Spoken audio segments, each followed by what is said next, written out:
Shalom, shalom wa ahaba, mishpachah, shalom wa ahaba, peace and love, family, peace and love. I want to say shalom to the whole house of Yisrael, all 12 tribes scattered throughout the four corners of the earth, to wherever we've been driven to the lands of our captivity.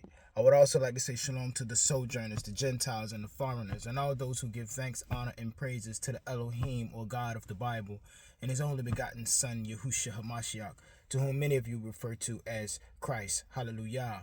Mishpachah, I pray that everyone has had a happy Passover, Pesach, and having a peaceful and clean and kosher feast of unleavened bread or feast of matzot.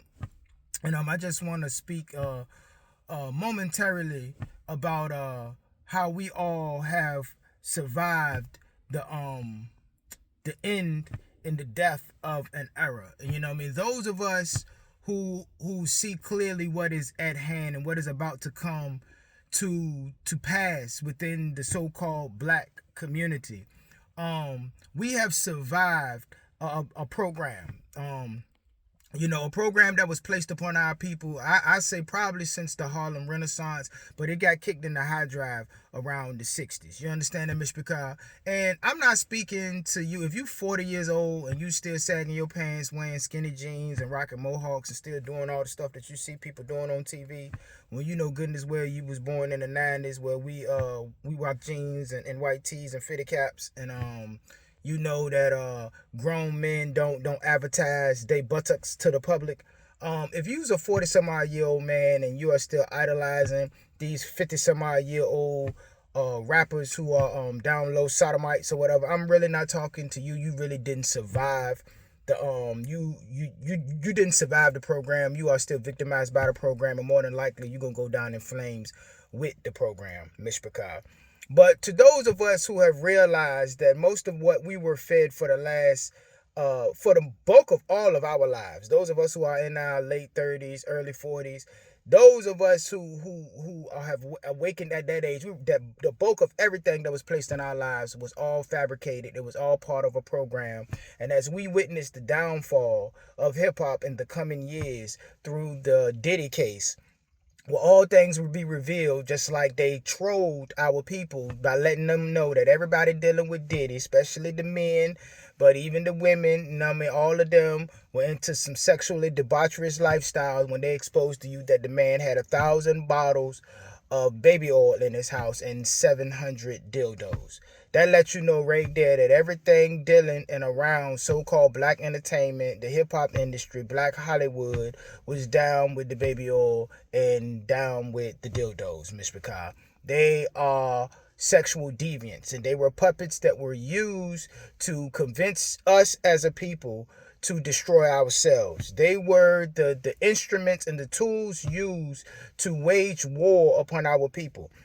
And most of our people do not understand the actions of our enemies and the extent that our enemies will go to in order to keep us deaf, dumb, demonic, demoralized, and voting Democrat.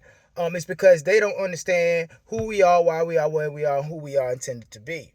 And a prime example of how our enemies used the so-called entertainment industry and the sports entertainment industry and this culture called hip-hop that they brought into up under their control full-fledged in the 90s, but they probably have been working on it since the late 70s, 80s, But these people implemented a program to convince our people to destroy ourselves. And like I've been saying for the last couple of videos, it's like poisoning someone's garden or poisoning someone's well and then blaming them from getting sick from eating from that garden or drinking from that well when they know good and well in their hearts and in their minds that they snuck in at night and poisoned the source. You see what I'm saying, Mishpachah? And that is what you have going on in the world today. You have everybody, the whole world will begin to look at a certain element and a certain culture called hip-hop culture within the black community as what's wrong with America. The cancer that needs to be cured for America to move forward.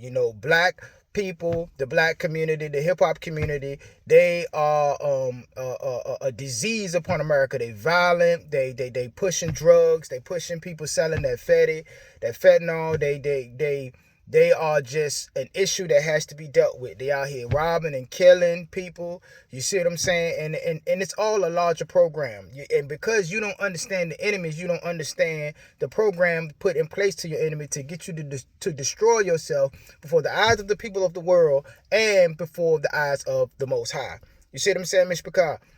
And why hip hop is such an excellent example in the music industry, in the movie industry, and Black Hollywood is such a good example of how our enemies are working and living amongst us and convincing us to destroy ourselves, because they cannot destroy us, only we can destroy ourselves. And by them continually to convince us and manipulate us to destroy ourselves, they can continue to pretend to be us, Ms. Picard. So you will see that after all this is said and done, and after all these powerful men are destroyed, men and women, when they pull the rug from up under Black people, because when you're being honest, monkey see, monkey do, these sayings come from certain things. They've understood this about us. They understand that the Black community worships their idols. They worship their stars. They worship their celebrities. They worship their entertainers. They worship their athletes.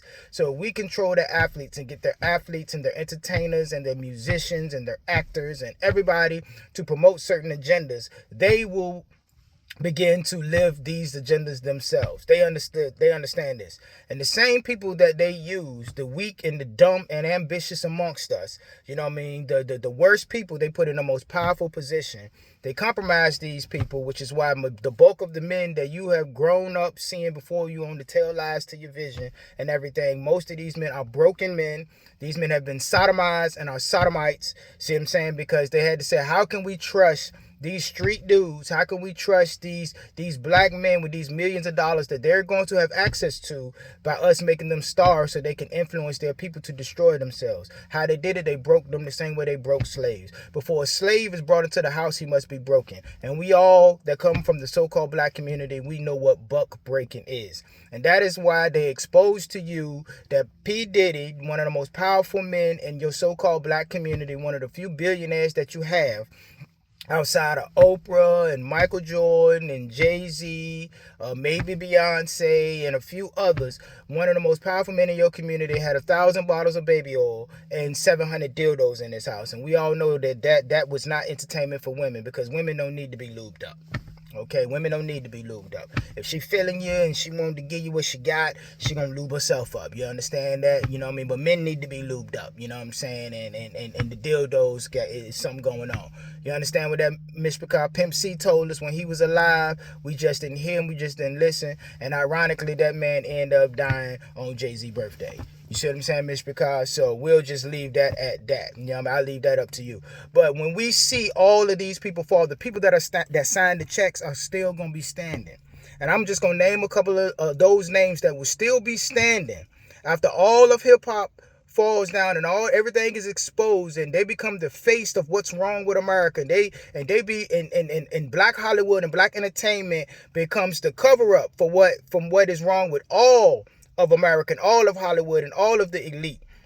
You're going to see that when Puff Daddy go down, P. Diddy go down, and Jay-Z go down, and Beyonce and everybody else, LeBron James, whoever else that they going to bring down when they pull the rug from up on the Black people and destroy their idols and hope that they out there like a rudderless ship. You're going to see men like Jimmy Iovine still standing. You're going to see men like Lehor Cohen still standing. You're going to see men like Rick Rubin still standing. You're going to see men like Clive Davis still standing. And you're going to see men like Lucien Grange still standing, Miss Picard.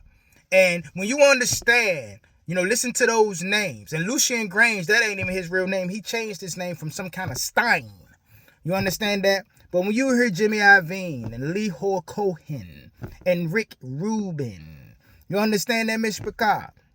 Clive Davis, Lucien Grange, and you go into the history of those men, you're going to understand why Lehor Cohen said that he was a servant when they asked him about who he was to hip-hop. You just want to know, who is he serving by pushing that poison and being one of the main men who wrote the checks to make sure that gangster rap and poison rap, drill rap, and every other kind of hip-hop that was used to demolish our community was the main music pumped across the airwaves. And anything that promoted righteousness was swept under the rug. And you will see exactly who he was serving.